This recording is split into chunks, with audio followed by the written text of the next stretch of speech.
Greetings and hallucinations, my friends. Welcome to the second ball-scorching episode of Slick Daddy Rants. Slick Rants, that's right. Slickcast number 2 you're listening to. I am doing this on Saturday. What the hell is today's date? The 27th. I think I get my last check here in a couple of days. Really no new updates on my situation. Of course, you know, I've been unceremoniously released from the radio station for a meme social satire that may have been in bad taste. It was in bad taste, let's face it. But I apologized. I took it down immediately. Doesn't matter. I'm out. I'm outski. So that leads me to today's topic, which is monopolies and the problem with radio and the United States in general. There's too many goddamn monopolies. Too many monopolies. I mean, the Boston Fed came out a couple years back and said 25% of inflation is due to monopolies, meaning there's 4 companies that control 70% of the meat sold in the United States. There's 2 or 3 companies that control all the baby food. There's a couple of companies that control all that you buy in the supermarket, all the different brands owned by one company or 2 companies pretty much. And they fix the price. They jack it up, and who's going to do anything about it? They're in cahoots. And radio has gone the same way thanks to deregulation. I mean, I know we used to have what they call laws to break up monopolies back in the day, and I don't know why they don't use them. These laws, some of them have been on the books for 100 years. Teddy Roosevelt. They got to break up the monopolies because it's not good for America. It's driving the price of everything up. It gives you less selectivity, less variety. And if you look at radio today, it's the same thing. When I started in radio back in 1978 as a teenager in high school, the federal law was that you could only own 17 radio and television stations if you were a corporation. Only 1 AM and FM in the same city. And that's it. And then through Ronald Reagan, ass clown that he was, and Bill Clinton, who was really the father of neoliberalism, he further deregulated the radio industry. So what we have now is these huge mega chains that own, 2, 3, 4, 500 stations, whatever they own. And it's like McDonald's, basically. And they're all publicly traded on Wall Street because they're so big, but they don't really own any of these stations. The bank owns them. So they're heavy, they're debt laden, and therefore they can't afford to pay, workers the way they should. They don't do contests. You remember they used to do contests where one radio station would give away, $50,000. Now it's a national contest between, 200 stations. Hey, look, we're giving away. Yeah, but it's over, 200 stations. So that's the reason why you don't see that anymore. Most of these contests are national. There's very few local owners left in the business. I mean, we used to have 12, 14 owners in this city. Now there's basically 3. So when you get canned or you're out of a gig, there's less places to go because they own the competition. They own the place where you just came from. Where years ago you could go across the street to the other guy's place. So that's gone. So that's one of the things wrong with radio today. And all these people are concerned with is their profit to loss ratio and their stock price on Wall Street. And they could give a rat's ass about Slick Daddy Tom or Buffalo listeners or whatever. It's all up. They might as well be selling hot dogs, as somebody told me. There's no love for radio with these people. There's no love of broadcasting, love for personalities. It's all about the buck, basically. It's That's the way it is. And that's the way it is with everything in the United States today. We push money around on Wall Street, but we don't make anything of substance.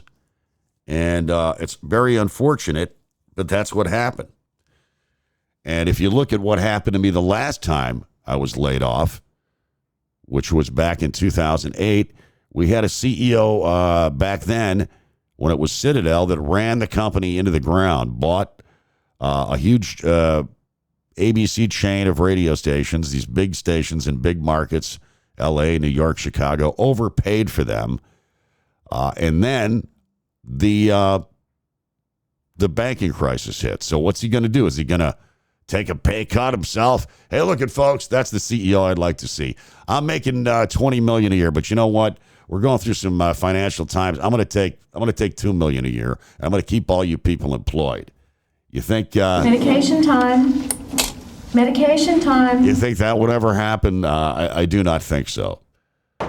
So you have this issue that we have today. You have two classes. You have the ruling class, and they've busted all the unions, so you don't really have any protection on that front.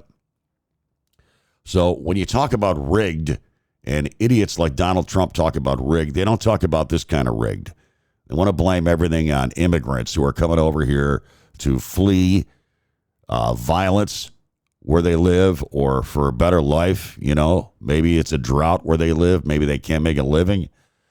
And, you know, we need more people in this country. Of course, we need them here legally, and they need to fix the immigration system, which would take both sides. So, you know, good luck with that. But it really is a mess. This stuff is all intertwined, by the way. I saw a farmer on television. He goes, look, we're either going to have to start importing more workers or more food.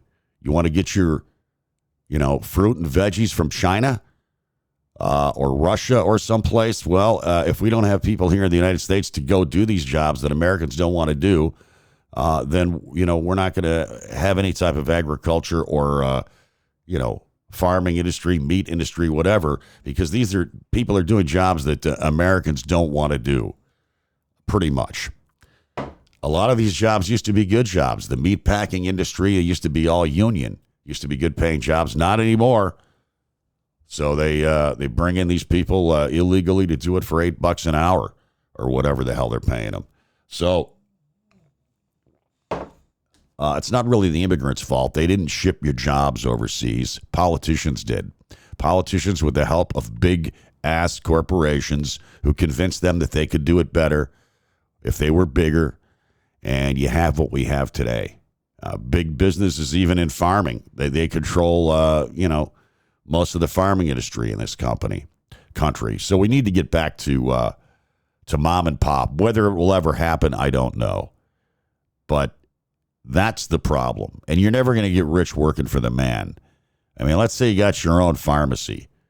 If you're working for Walgreens or Walmart, you ain't going to get rich.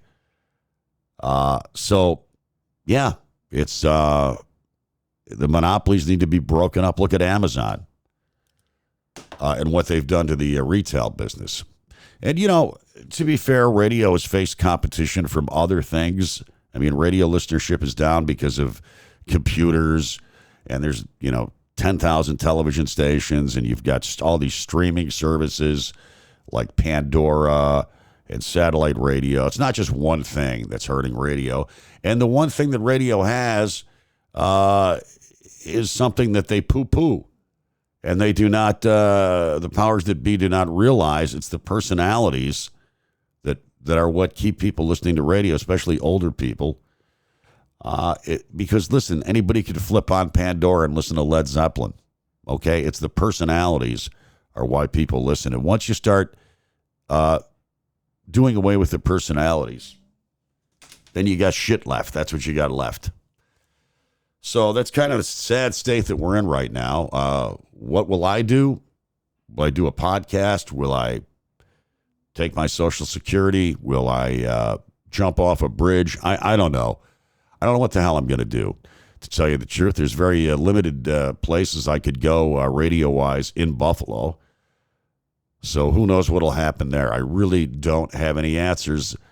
But it's a sad state that this country is in, and it's due to the corporate money that's pouring into politics. The laws are written for the fat cats. The laws are written for the insurance companies. The laws are written for the oil companies, for big business, big pharma, big agri, whatever. They're not written to protect you and me anymore.